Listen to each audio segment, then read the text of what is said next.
வணக்கம், நான் chef Deena. Welcome back to chef Deena's kitchen. இன்றைக்கி நம்ம சேனலில் ஒரு அருமையான காலா ஜாமுன் எப்படி பண்ணுறது பார்க்க போகிறோம். காலான கருப்பு. இந்த குலோப் ஜாமுனை அப்படி நல்லா குக் பண்ண கொஞ்சம் கருப்பு கலர் வரும் பார்த்தீங்களா, அதுதான் காலா ஜாமுன் சொல்லுவாங்க. இந்த ப்ரிப்பரேஷன் ஒரு அருமையான ஸ்டைலில் இன்றைக்கி சொல்லி கொடுத்துருக்கேன். வரப்போகிற தீபாவளி ஃபெஸ்டிவல் டைம்லலாம் இந்த மாதிரி ப்ரிப்பரேஷன் நீங்கள் வீட்டில் ஒரு ஈஸியான ஸ்டைலில் எப்படி பண்ணுறது சொல்லி இன்றைக்கி செய்முறையில் கொடுத்துருக்கேன். கண்டிப்பாக ட்ரை பண்ணி பாருங்கள். அது மட்டும் இல்லை, நிறைய பேருக்கு நிறைய ஆசைகள் இருக்கும். நம்ம வீட்டு பக்கத்தில் பார்த்தீங்கன்னா ஒரு அழகான ஒரு செடி வளர்க்கணும், ஒரு கார்டன் இருக்கணும்னு சொல்லி ஆசைப்படுவீங்க. அதாவது ஒரு காய்கறி செடி இருக்கட்டும், இல்லை ஒரு பூச்செடியாக இருக்கட்டும். அந்த டைமில் ரெண்டு முக்கியமான விஷயம் தேவை. ஒன்று வந்து மண், அதுக்கப்புறம் வந்து உரம் தேவை. மண் கூட நம்ம வீட்டு பக்கத்துலேருந்து எடுத்துலாம், ஆனால் அந்த உரம் வந்து காசு கொடுத்து வாங்கணும். அதுக்கு நம்ம என்ன பண்ண போகிறோம்னா, நம்ம வீட்டில் குக் பண்ணும்போது வேஸ்டேஜான அந்த காய்கறி வச்சு எப்படி உரம் பண்ணுறது சொல்லி இந்த பொக்காஷி பாக்கெட்டை வச்சு எப்படி யூஸ் பண்ண போகிறோம்னு சொல்லி சொல்ல போகிறோம். அதுக்கு முன்னாடி இந்த ப்ரிப்பரேஷன் தேவையான பொருட்கள் பார்த்தலாமா. காலா ஜாமுன் தேவையான பொருட்கள்: பிளெயின் கோவா 250 கிராம்ஸ், மைதா 75 கிராம், ஏலக்காய் பவுடர் 1/4 டீஸ்பூன், சர்க்கரை 750 கிராம், எண்ணெய் ஃப்ரை பண்ணுறதுக்கு தேவையான அளவு, பேக்கிங் சோடா சிறிதளவு. இதாங்க இந்த ப்ரிப்பரேஷன் தேவையான பொருட்கள். ஃபஸ்ட்டு நம்ம என்ன பண்ணுறோன்னா, இந்த காலா ஜாமுன் ரெடி பண்ணுறதுக்கு சுகர் சிரப் ரெடி பண்ணணும். நீங்கள் எடுத்த உடனே இந்த காலா ஜாமுனுக்கு இந்த பால் ரெடி பண்ணி ஃப்ரை பண்ணி முடித்த பிறகு டைரெக்டாக சுகர் சிரப்பில் போடணும். அதனால தான் ஃபஸ்ட்டு சுகர் சிரப் ரெடி பண்ணணும்னு சொல்கிறேன். இந்த சுகர் சிரப்புக்கு 750 கிராம் சுகர் போட்டிருக்கேன்ல, இந்த 750 கிராம் சுகரில் கரெக்டாக 300 ml தண்ணி ஆட் பண்ணியிருக்கேன். தண்ணி ஆட் பண்ண பிறகு கொஞ்சம் லைட்டாக நல்லா மிக்ஸ் பண்ண உடனே கொஞ்சம் பால் போடுங்க.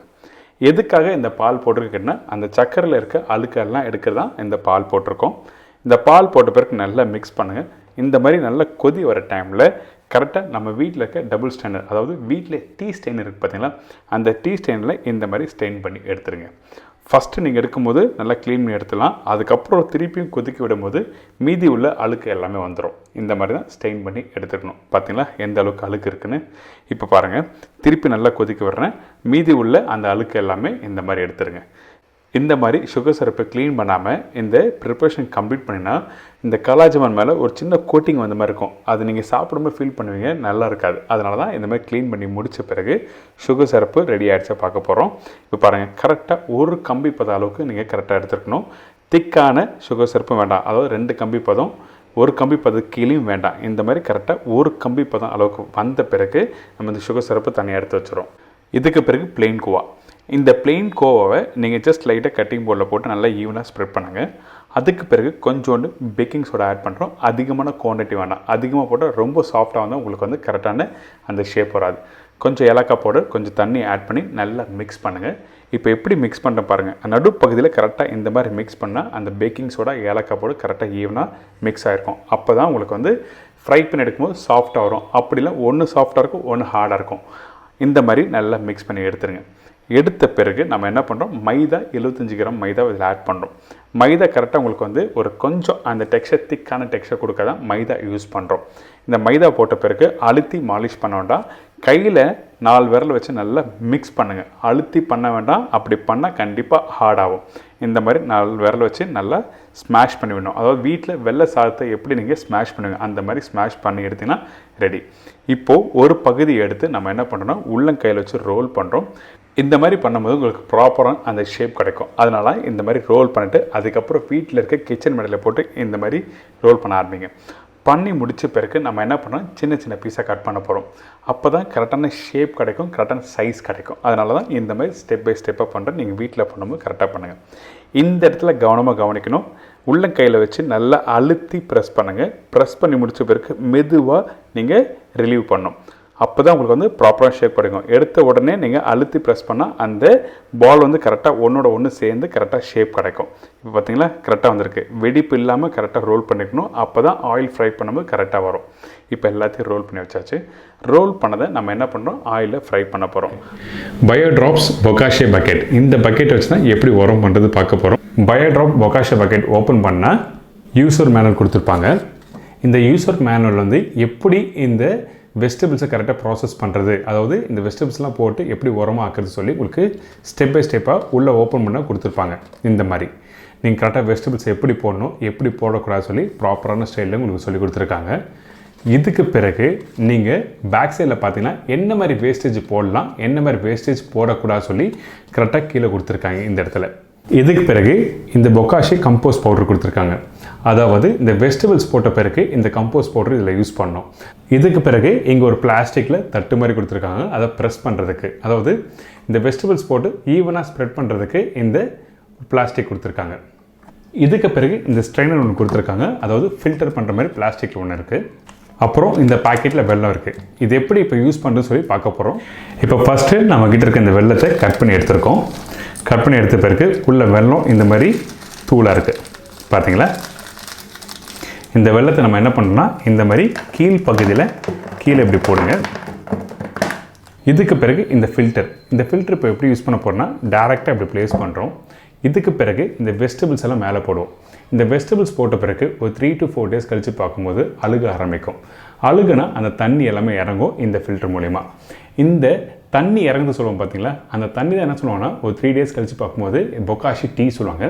அந்த வாட்டரை எடுத்து நீங்கள் செடிக்கு யூஸ் பண்ணலாம். அதாவது ஒரு பக்கெட் ஃப்ரெஷ் வாட்டரில் அந்த வேஸ்டேஜான அந்த பொக்காஷி டீயை இதில் ஆட் பண்ணி நீங்கள் செடிக்கு உரமாக யூஸ் பண்ணலாம். அப்படி இல்லைன்னா ட்ரைனேஜுக்கு நீங்கள் க்ளீன் பண்ணுறதுக்கு யூஸ் பண்ணுறதுக்கு இந்த மாதிரி ப்ராசஸ்லாம் அந்த வாட்டர் யூஸ் ஆகும். ஸோ இப்போது இந்த ஃபில்டர் எதுக்காக யூஸ் ஆகுது தெரிஞ்சிருக்கும். இதுக்கு பிறகு இந்த மாதிரி நியூஸ் பேப்பரை நீங்கள் கரெக்டாக ப்ளேஸ் பண்ணுங்கள். நான் சின்ன பேப்பர்னால 2 பேப்பர் வைக்கிறேன். அதே டைமில் நீங்கள் நியூஸ் பேப்பர் ப்ளேஸ் பண்ணும்போது ஃபோல்ட் பண்ண பேப்பர் கூடாது, இந்த மாதிரி ஒத்த பேப்பர் தான் இருக்கணும்.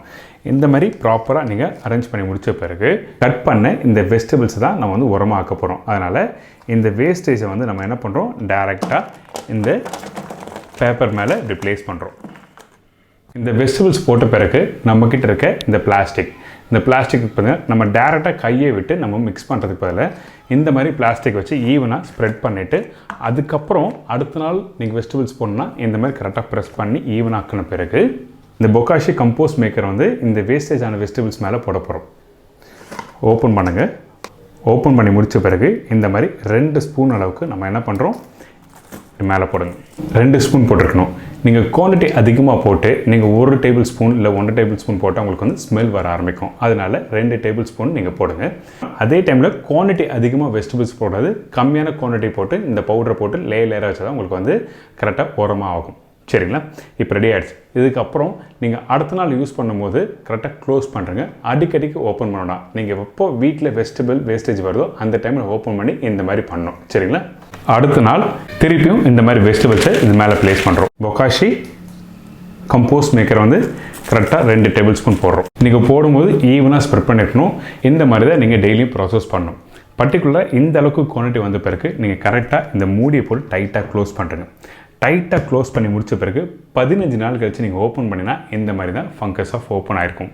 பர்டிகுலராக இந்த மாதிரி வெள்ளையாக தான் வந்திருக்கணும். பாருங்கள், கருப்பாக வந்து தான் நீங்கள் பண்ண ப்ராசஸ் தப்புன்னு அர்த்தம். அதனால் நல்லா இந்த மாதிரி வெள்ளை கலரில் வந்துருக்கணும்.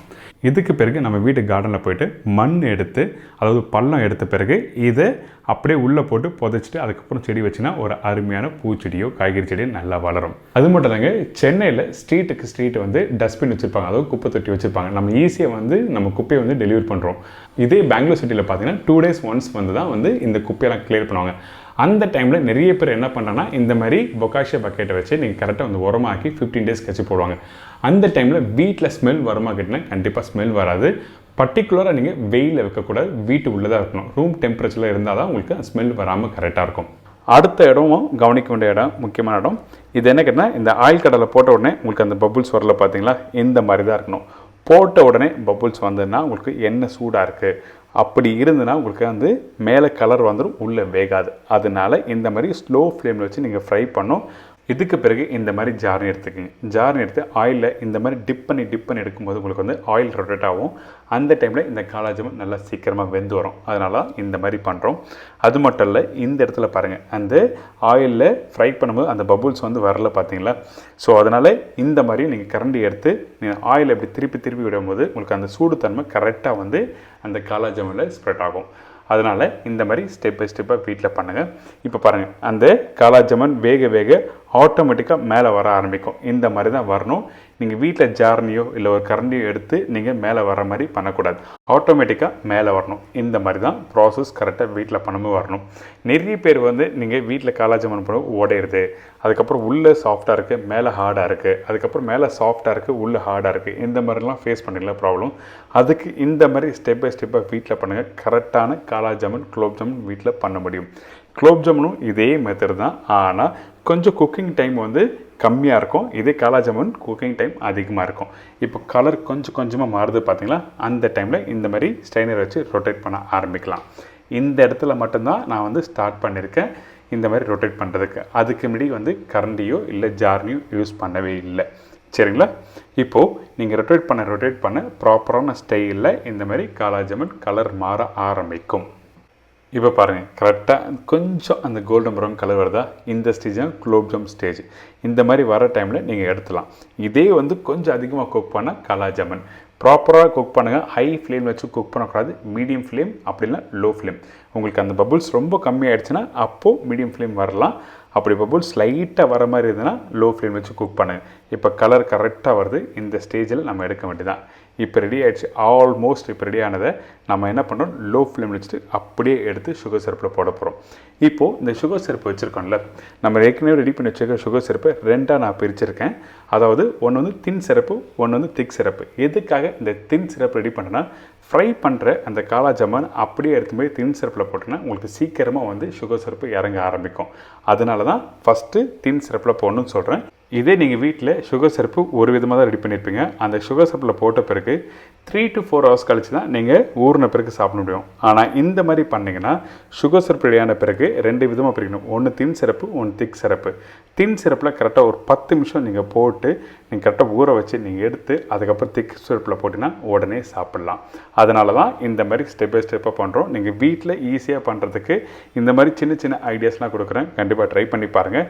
இப்போது இந்த சுகர் சிரப்பில் நல்லா ஊறி இருக்குது. இப்போ கையில் எடுத்து காமிக்கிறேன் பாருங்கள். ஜஸ்ட் லைட்டாக அப்படி எடுத்தால் சாஃப்டாக இருக்கணும். இந்த மாதிரி தான் கரெக்டாக இருக்கணும்.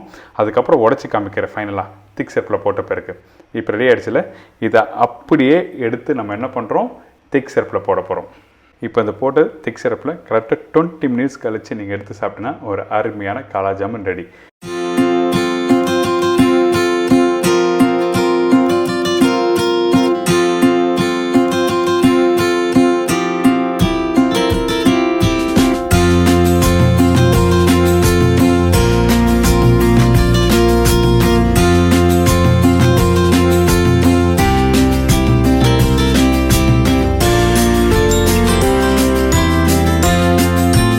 எனக்கு இந்த காலா ஜாமுன் எப்படி பண்ணுறது எல்லாருக்கும் ஈஸியாக தெரிஞ்சிருக்கும். கண்டிப்பாக வீட்டில் ட்ரை பண்ணி பாருங்கள். இந்த ப்ரிப்பரேஷன் நம்ம வீட்டில் பண்ண முடியுமா கேட்டிங்கன்னா கண்டிப்பாக பண்ண முடியும். அதனால தான் இன்றைக்கி நம்ம ஷெஃப் தீனாஸ் கிச்சன் மூலிமா உங்களுக்கு அந்த ரெசிபி ஸ்டெப் பை ஸ்டெப்பாக ப்ராப்பராக சொல்லி கொடுத்துருக்கேன். அது மட்டும் இல்லை, வீட்டில் வேஸ்டேஜ் ஆன அந்த காய்கறி வச்சு எப்படி உரம் பண்ணுறது, அதாவது இந்த பொக்காஷி பக்கெட்டை வச்சு எப்படி பண்ணுறது சொல்லி கொடுத்துருக்கேன். உங்களுக்கு இந்த பொக்காஷி பக்கெட் பற்றி டீட்டெயில்ஸ் வேணும்னா கீழே டிஸ்கிரிப்ஷன் பாக்ஸில் கொடுத்துருக்கேன். கண்டிப்பாக ட்ரை பண்ணி பாருங்கள். இதே மாதிரி நாளைக்கு இன்னொரு அருமையான ரெசிபி சந்திக்கிறேன். நன்றி, வணக்கம், see you, bye bye, take care.